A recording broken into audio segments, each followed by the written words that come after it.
अ very good morning students. So हम लोग अपने लास्ट क्लास में पढ़ रहे थे कि कंपोनेंट्स या स्ट्रक्चर ऑफ गवर्नमेंट बजट क्या होता है। ठीक है, components and structure of government budget में हम लोगों ने देखा था कि मेनली जो है इसे बाइफोकेट किया जाता है टू कंपोनेंट में। एक होता है हमारा कैपिटल बजट और दूसरा होता है क्या, रेवेन्यू बजट। अब हमें कैपिटल बजट पढ़ना था जिसमें जो है मोटी मोटी अमाउंट जो होती है, जो लार्ज अमाउंट्स होते हैं उनको हम लिखते हैं कैपिटल बजट के अंदर, और जो छोटे मोटे खर्चे होते हैं और छोटे मोटे जो प्रॉफिट्स होते हैं गवर्नमेंट के उन्हें हम लिखते हैं रेवेन्यू बजट के अंदर। ठीक है, ये चीजें हम लोगों ने देखी थी। उसके बाद हमें स्टार्ट करना था कि कैपिटल बजट भी क्या होते हैं। इसमें एक होता है कैपिटल रिसिप्ट, यानी कि जो इनकम आ रहा है, हमारे रिसिप्ट हो रहे हैं और जो कि लार्ज अमाउंट में हो रहे हैं वो होंगे कैपिटल रिसिप्ट, और जो खर्चे हो रहे होंगे जिन्हें बोलेंगे हम एक्सपेंडिचर, और लार्ज अमाउंट में होंगे तो वो कैपिटल एक्सपेंडिचर के नेचर में होंगे। अगर वही खर्चे छोटे मोटे होंगे तो वो रेवेन्यू एक्सपेंडिचर में जाएंगे, और छोटे मोटे रिसिप्ट होंगे तो वो जाएंगे रेवेन्यू रिसिप्ट में। तो चलिए फिर स्टार्ट करते हैं। सबसे पहले ये देखते हैं कि कैपिटल बजट के अंदर कैपिटल रिसिप्ट आखिर होता क्या है।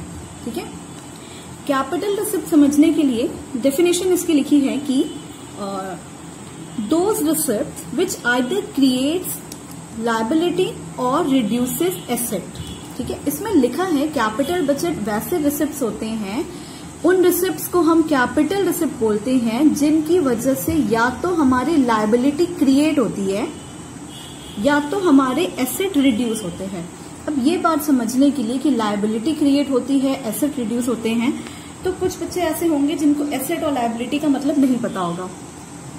तो एसेट और लायबिलिटी से ये मतलब है ना, तो जो हमारी लायबिलिटी है, या किसी भी कंपनी की बात करते हैं या किसी गवर्नमेंट की बात करते हैं, लायबिलिटी हम उन वर्डों के लिए उन चीज के लिए यूज करते हैं लायबिलिटी वर्ड, जहां पे कह सकते हैं कि यहाँ गवर्नमेंट की अगर बात हो रही है तो गवर्नमेंट के ऊपर कितना बर्डन आ रहा है ना।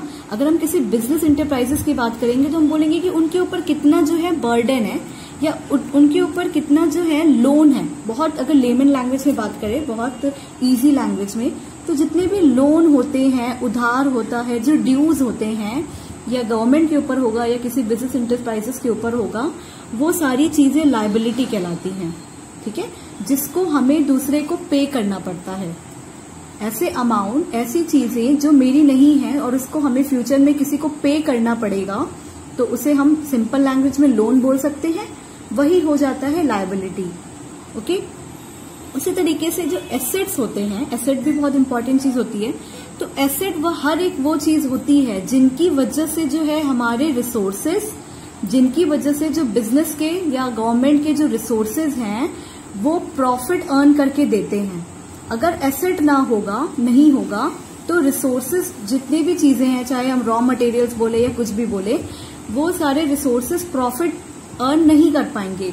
तो ये ऐसे रिसोर्सेज किसी बिजनेस के या किसी गवर्नमेंट इंटरप्राइज के जिनकी वजह से प्रॉफिट अर्न की जाती है, जो उसकी खुद की प्रॉपर्टी होती है ना, जो हम कह सकते हैं जो हमारा खुद का, जिस चीज को हम ओन करते हैं, जो हमारी अपनी होती है, वो चीजें होती हैं क्या, एसेट होती हैं। ठीक है, तो यहाँ पे गवर्नमेंट की कैपिटल रिसिप्ट की बात हो रही है। तो ऐसा रिसिप्ट मतलब ऐसी अर्निंग जो हमारे पास आ रही है, अर्निंग जिसकी वजह से या तो लायबिलिटी क्रिएट हो, ध्यान देना, लायबिलिटी क्रिएट हो, इसका मतलब है लायबिलिटी इंक्रीज करनी चाहिए, या जिसकी वजह से क्या होगा, एसेट जो है वो रिड्यूस होगा, एसेट जो है वो कम होगा। तो ठीक है, ये होता है कैपिटल रिसिप्ट। अब उसके कुछ एग्जाम्पल्स हैं जिनकी जहां पे एसेट रिड्यूस करने का और लायबिलिटी क्रिएट करने का एग्जाम्पल यहाँ पे मैं बताने वाली हूँ। लेकिन इनमें से कोई भी एग्जाम्पल होगा, कोई भी एग्जाम्पल अगर लेंगे, सबका मतलब यही होगा कि उससे कैपिटल रिसिप्ट हो रहा है। ठीक है, चाहे वो एसेट को रिड्यूस कर रहा हो, चाहे वो लायबिलिटी को इंक्रीज कर रहा हो, क्रिएट कर रहा हो, लेकिन इन दोनों ही केसेस में क्या हो रहा होगा, कैपिटल रिसिप्ट हो रहा होगा। ठीक है, एग्जाम्पल से पहले ये देख लेते हैं यहाँ पे जो हम लोगों ने फ्लो चार्ट बनाया था। इस फ्लो चार्ट में अगर हम लिखेंगे कि होता क्या है कैपिटल रिसिप्ट, तो इसको लर्न करने का सबसे इजी वे है कि ऐसे रिसिप्ट जिनकी वजह से जो है इंक्रीज होता है लायबिलिटी, यानी क्रिएट होती है लायबिलिटी, और या क्या होता है दूसरी चीज, जो है एसेट हमारा वो डिक्रीज होता है या रिड्यूस होता है। एसेट रिसिप्ट जिनकी वजह से लायबिलिटी क्रिएट होती है और एसेट रिड्यूस होता है वो होता है क्या, कैपिटल रिसिप्ट। तो ये हो गया क्या, कैपिटल रिसिप्ट। अब कुछ एग्जाम्पल देखते हैं कैपिटल रिसिप्ट के कि क्या एग्जाम्पल लिख सकते हैं। तो देखो एसेट, और पहले यहां बात करते हैं कि अगर लायबिलिटी बन रही है, लायबिलिटी क्रिएट हो रही है, तो लायबिलिटी यानी कि जो बोरोइंग्स होगी या लोन होंगे, तो अगर आरबीआई से अगर जो है गवर्नमेंट बोरोइंग लेती है या लोन लेती है, उधार लेती है, तो इससे भी क्या होगा, गवर्नमेंट की लायबिलिटी इंक्रीज हो जाएगी। और अगर हम रिसिप्ट की तरफ पॉइंट ऑफ व्यू से देखें तो बोरोइंग लेने पे क्या होता है, पैसा हमारे पास आता है, यानी गवर्नमेंट के पास पैसा आ रहा है, ऐसे कह सकते हैं। अदर एग्जाम्पल होगा कि बोरोइंग्स फ्रॉम पब्लिक, उसी तरीके से कभी आरबीआई से अगर गवर्नमेंट ने लोन ले लिया, उसी तरीके से और बोरोइंग होती है, पब्लिक से बोरोइंग हो गई, है ना। या borrowing from rest of the world, ROW means rest of the world, अगर रेस्ट ऑफ द वर्ल्ड से जो बोरोइंग हो रही होती है रेस्ट ऑफ द वर्ल्ड से। और इसी तरीके से other receipt like PF receipt, PF का मतलब होता है प्रोविडेंट फंड रिसिप्ट। तो जो भी इस तरीके की रिसिप्ट होती है ना, ये सारे रिसिप्ट या बोरोइंग जो है, ये पैसा आ तो रहा है गवर्नमेंट के पास, लेकिन गवर्नमेंट को इसको पे करना पड़ता है बाद में। इसका मतलब है ये गवर्नमेंट की लायबिलिटी को इंक्रीज कर रहा है, क्रिएट कर रहा है लायबिलिटी। और कुछ और एग्जाम्पल हैं, तो मतलब इसका कहने का है कि कैपिटल रिसिप्ट है वो दो तरीके से हो सकते हैं, या तो लायबिलिटी क्रिएट करके या तो एसेट को रिड्यूस करके। अब एसेट रिड्यूस करके किस तरीके से कैपिटल रिसिप्ट हो रहा है, एग्जाम्पल के तौर पे डिसइन्वेस्टमेंट लिखेंगे हम। डिसइन्वेस्टमेंट हम लोगों ने अभी जो है इंडियन इकोनॉमी में भी पढ़ा था कि डिसइन्वेस्टमेंट क्या होता है।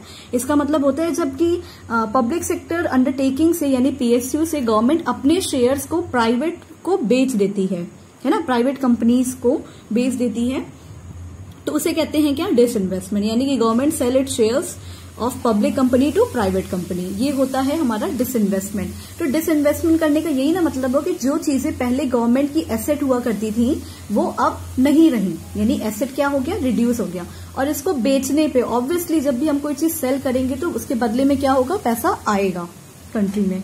ओके, फिर आगे बात करते हैं कुछ एसेट्स की, जैसे कि रिकवरी ऑफ लोन्स या एडवांसेस। अब recovery of loans and advances क्या होता है, जब कभी गवर्नमेंट किसी को लोन ऑलरेडी दी हुई है ना, तो पहले वो लोन दी थी लेकिन अब उसकी रिकवरी हो रही है, यानी कि वो लोन का पैसा, वो एडवांस का पैसा अब हमारे पास आ रहा है, गवर्नमेंट के पास आ रहा है, यानी गवर्नमेंट का तो रिसिप्ट हो रहा है। और कैपिटल रिसिप्ट इसीलिए क्योंकि वो बड़ा अमाउंट कहीं लोन पे दी थी और वो रिकवर होके आ रहा है। अगर लोन का इंटरेस्ट रिकवर होके आ रहा होता, यानी लोन का इंटरेस्ट अगर गवर्नमेंट को मिलता, तो क्या होता, वो इंटरेस्ट जो है वो छोटा अमाउंट होता, तो हम उस इंटरेस्ट वाले को, उस रिकवरी को, यानी कि उस इंटरेस्ट के आने वाले पैसे को, उस रिसिप्ट को हम कैपिटल रिसिप्ट नहीं बोलते, हम उसको बोलते कि वो रेवेन्यू रिसिप्ट नेचर का है, ठीक है। लेकिन अगर लोन और एडवांस का रिकवरी हो रहा है तो हम बोलेंगे क्या, कि कैपिटल रिसिप्ट हो रहा है, क्योंकि इससे क्या हो रहा है, जो हमारा एसेट था, यानी कि कभी ना कभी तो पैसा हमारे पास आने ही वाला था, अब वो लोन जो है खत्म हो गया, यानी कि एसेट हमारा रिड्यूस हो गया, यानी पैसा अब तो मिल गया, अब हमारे पास ऐसा कोई एसेट नहीं बचा आने के लिए। तो ये क्या होता है, ये होती है कैपिटल रिसिप्ट। कैपिटल रिसिप्ट हम कैसे समझाएंगे, कि those receipt which either create liability or reduces asset, these receipts are called capital receipts. Okay, hope you have understood. Now second है, हम लोग कैपिटल बजट में दूसरी चीजें देखे थे कि कैपिटल रिसिप्ट हो गई, सेकेंड है कैपिटल एक्सपेंडिचर। अब कैपिटल एक्सपेंडिचर का ये मतलब होता है कि ऐसे मोटे मोटे अमाउंट या ऐसे लार्ज अमाउंट जिनको हम क्या करने वाले हैं, जिनको गवर्नमेंट खर्चा करती है, एक्सपेंड करती है या स्पेंड करती है, खर्चा करती है, एक्सपेंडिचर बोलते हैं। ओके, तो इसका मतलब ये होता है कि those expenditures which either create asset और रिड्यूसेस लायबिलिटीज। ठीक है, डेफिनेशन देखो बहुत इजी है, सिंपल सी है, बस एक बार कॉन्सेप्ट क्लियर होना चाहिए कि ऐसे एक्सपेंडिचर जिनकी वजह से इस बार क्या हो रहा है, एसेट तो क्रिएट हो रहा है और हमारी लायबिलिटी रिड्यूस हो रही है, यानी कि इसका एकदम बिल्कुल ऑपोजिट, कैपिटल रिसिप्ट का बिल्कुल ऑपोजिट। ऐसे एक्सपेंडिचर, ऐसे खर्चे गवर्नमेंट के जिनकी वजह से एसेट क्रिएट हो रहा हो और लायबिलिटी जो है वो रिड्यूस हो रही हो, उसे हम बोलते हैं क्या, उसे हम बोलते हैं capital expenditure. Okay, capital expenditure को अगर हमें इसमें लिखना होगा या समझने के लिए याद करना रहेगा तो सिंपल वे ये है कैपिटल एक्सपेंडिचर का कि ऐसे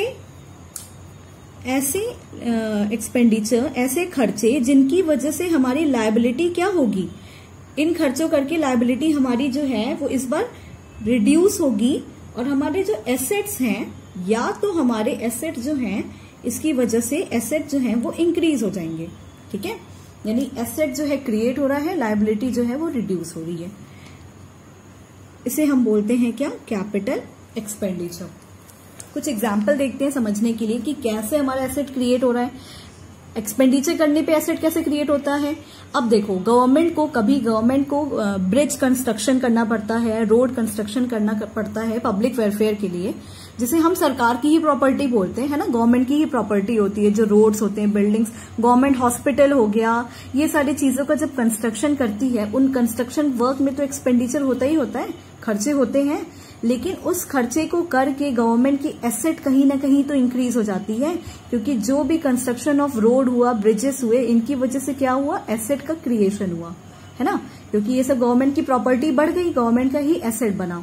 उसी तरीके से परचेज ऑफ इक्विपमेंट्स, कुछ इक्विपमेंट्स खरीदती है ना, कुछ ऐसी चीजें हैं जो गवर्नमेंट को अपने आगे चल के डिफेंस इक्विपमेंट कह सकते हैं, या किसी जो है कैपिटल गुड्स की बात कर सकते हैं जो गवर्नमेंट एंटरप्राइजेस में होती है, वहां पे अगर कुछ खरीदती है, कुछ एसेट आया तो इनसे भी क्रिएट होता है एसेट। और अगर लायबिलिटी की बात करेंगे, अगर हम लोगों ने ऊपर भी देखा था कि एसेट रिड्यूस हो रहा था अगर रिकवरी हो रही थी, उसी तरीके से अगर कहीं से गवर्नमेंट ने लोन लिया था जो कि उसकी लायबिलिटी क्रिएट किया था, अगर उस लोन का रीपेमेंट कर देगा गवर्नमेंट, अपने लोन्स का या एडवांसेस का रीपेमेंट कर देगा, चाहे वो आरबीआई से लिया हो, पब्लिक से लिया हो, रेस्ट ऑफ द वर्ल्ड से लिया हो या कहीं से भी लिया हो, उसको अगर रीपेमेंट करेगा तो गवर्नमेंट अपनी लायबिलिटी को यहां जो इंक्रीज कर रहा था एक्सपेंड करके, पैसा को दे के अपने लायबिलिटीज को क्या करेगा, यहाँ पे रिड्यूस कर देगा।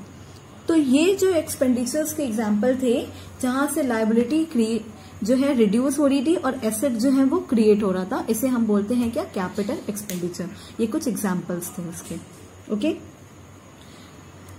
I hope you have understood this. अगर नहीं समझ में आया है तो वीडियो को एक बार फिर से रिवाइंड करो और सारी चीजों को फिर से जो है दोबारा से सुनो, कई बार सुनो, एक बार में ना समझ में आए, एंड बुक से स्टडी करना, एक बार रीडिंग करना, ताकि हम लैंग्वेज क्या यूज कर सकते हैं और कौन से फर्दर मोर एग्जाम्पल्स यूज कर सकते हैं लिखने के लिए।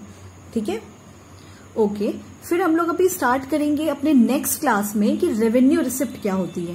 ये कैपिटल रिसिप्ट, कैपिटल बजट जो था जिसमें कैपिटल रिसिप्ट और कैपिटल एक्सपेंडिचर था, ये तो हमारा कंप्लीट हो गया। इसमें जरा सा भी कंफ्यूजन नहीं होनी चाहिए। इसके लिए क्या करना है, हमें बार बार जो है वीडियो को देखना भी है और साथ में एकदम अपने दिमाग में बैठा लेना है, ताकि कोई कभी भी पूछे क्या होता है तो बिना कंफ्यूज हुए, लायबिलिटी बढ़ी कि लायबिलिटी घटी, ये एकदम बिना कंफ्यूज हुए आना चाहिए। ओके, फिर हम लोग नेक्स्ट क्लास में स्टार्ट करेंगे रेवेन्यू बजट क्या है। रेवेन्यू बजट के अंदर भी हम लोग पढ़ने वाले हैं रेवेन्यू रिसिप्ट और रेवेन्यू एक्सपेंडिचर। और यहाँ ऑलरेडी यहाँ देख रहे हैं कि इसको रेवेन्यू रिसिप्ट को भी 2 पार्ट में डिवाइड किया गया है। इसका मतलब है कि इसमें और भी चीजें हैं जो हमें पढ़नी है। तो फिर हम लोग कंटिन्यू करेंगे अपने नेक्स्ट क्लास में। Okay class, thank you.